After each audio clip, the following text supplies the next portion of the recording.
So welcome back everyone to Finnegan's Farm, welcome back to the YouTube channel, and welcome back to Workshop Wednesday. We got great reviews there and great comments last week from the Workshop Wednesday, from the tour of the workshop. I know it was probably a little bit long, but we wanted to probably get everything into it as much as we could. And yeah, we got some great comments, I have to say. Everyone seemed to have a great interest in it. There was a few comments there as regarding our first aid boxes and our fire extinguishers, which you'll see are dotted around the workshop, inside the workshop. It's something that we're very conscious of is safety here on the farm, and we do have 2 qualified first aid trainers there as well, so it's great to have them. Also there, the fire extinguisher they're serviced every year. Their master fire service come around every year, and we have a contract with them to service the fire extinguishers. Plus, most of the tractors have them on them there as well, along with a first aid box. So, yeah, listen, there was one other thing then we also got was, we asked for a few different ideas, what would maybe improve the workshop. And I got a call there from John Williams there in Rotec, and he basically told me there that there was these jugs, oil jugs there, that were colour coded. So I asked to send me up a couple of them there. They're in around, I'm not sure, in the €40 mark. But as you can see, they're a 5 litre jug. They're a good sturdy jug. They're completely sealed on top, so you'll see the seal on them there. Twist lock there, so they're sealed. Little button here to release the air, so when you're filling it there. Plus, when you spin this here, it comes on and off. It opens and closes the lid there, so you can actually bring it around with you. It's sealed, so you can twist it, have it up there, twist it down, and let the eye come out of it. So yeah, look, they look the job here. The fact that they're in the different colours too, as we were saying, identifies you're going to be a hydraulic oil in this and you're cooling in this. So we've placed them there around the drums there, and they look the job anyway. They're good and sturdy. So after that then we have with Alan Clark in there this morning. We bought a Mc Connel Hedgecutter there. We probably have it a number of weeks there. It's a 6570T telescopic that has a 1.2 metre head on it, and Alan was in there this morning just doing a bit of greasing on it as well. So he's there on his trade out there cutting away anyway. So yeah, he's getting the hang of it there anyway. He says it's a lovely machine to work, and yeah, we're delighted with that. We have it on the 6930 there on the Auto Power, so it's a lovely outfit as well. What else have we on today? We have, yeah, from last week we would have had the 8430 was in there. They were doing a rose joint on the ILS there, and you'll see Sean and Mick here in the video talking through it there, what they had. So we're back here now on our 8430 on our rose joint. So we have our ram off down here. This is our top end onto the tractor, and this is our end that was down on our linkage suspension. So we had to cut and heat and cut that to get it off, which is down here. As you can see, this is our pin slash shaft, and this has to be pressed out, pulled out. So Mick and myself came up with this little sleeve and bolt that goes in there. No problem with the different thread. So and also inside our thread only goes to about there. So we have to keep adding on little bits of our sleeve here to get our depth, so we can get the bullet out. We see where we have it marked there, and you can see it's coming slowly. So when that comes out, we'll show you our new one over here. This is our new pin slash shaft going in, and here's our new roller bearing slash rose joint. So we have to be very careful with this going back in, that it doesn't shatter or split, which has happened before. Just pulling there.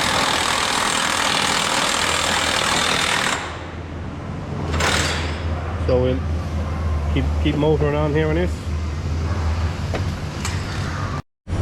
So you can see there with the ring of the original bearing, and if we go around here To the top.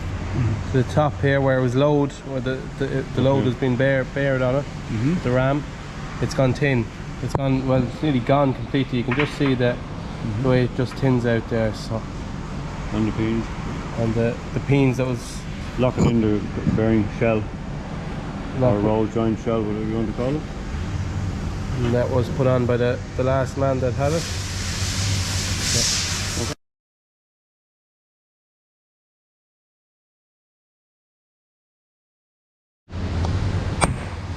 Mic's just putting the dot punch down onto the actual ram itself to just put a bit of a lip across the bearing so it doesn't go anywhere.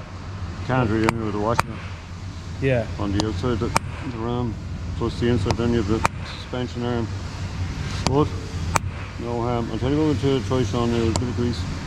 It wasn't a small job by no means, but it was a job that had to be done. So they took it asunder, and a little bit of heavy work involved in it and taking it out and putting it back in.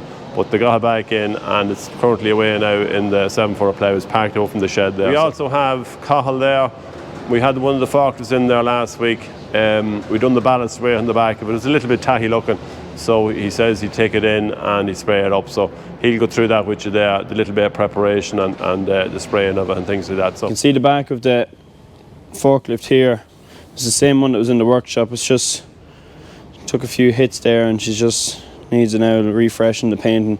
So I brought the heater in. I just turned it off there for a minute because it's very loud, and just going to heat it up, dry it, because I brought it in last night, but condensation, you can still see it was a bit wet on top. Heaters, after drying it out there now, it's been on it for the last half an hour, and I'm just going to start sanding it down. There's a few lumps taken out. Normally you would fill them in. We've done it on forklifts before, but it's only a quick job just to freshen it up a small bit, because it just doesn't look in its best condition. So there's a sander here now. I'm just going to sand it down, take all the heavy lumps out of it and smoothen it down to get ready for paint. So then, just to do with the sticker then, we have our DeWalt heat gun here. So if you just heat the corner, just like what I'm doing here now, get nice and tight, heat it up, it's nearly melting. And then get a little screwdriver and just push away at the corner.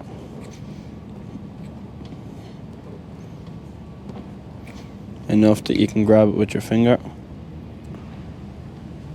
and just take it nice and slow and hope that it doesn't peel.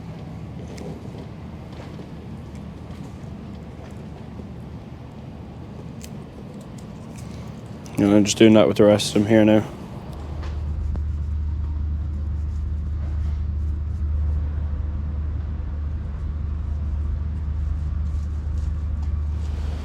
So attempt number one, the grey is okay. That colour to that colour is alright.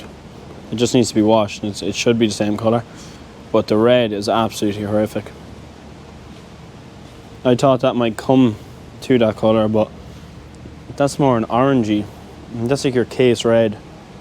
So I'm over here now making up a new colour that looks closer to it. So I'm going to have to trial this colour and see, but can't be driving around with that joke.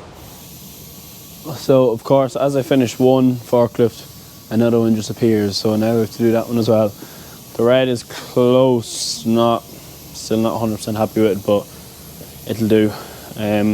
This one here, I kind of started it, so I'm just this side would have looked like that side, just from people hopping in and out, it was kind of worn, so I'm going to paint that.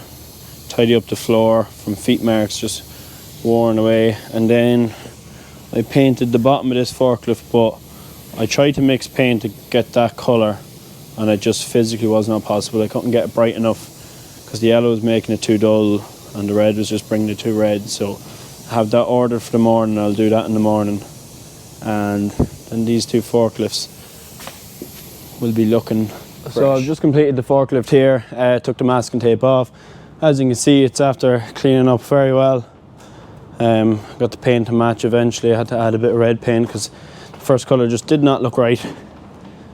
So that's the new improved forklift with the fresh floor. So I'm sure the lads will be happy enough driving that now.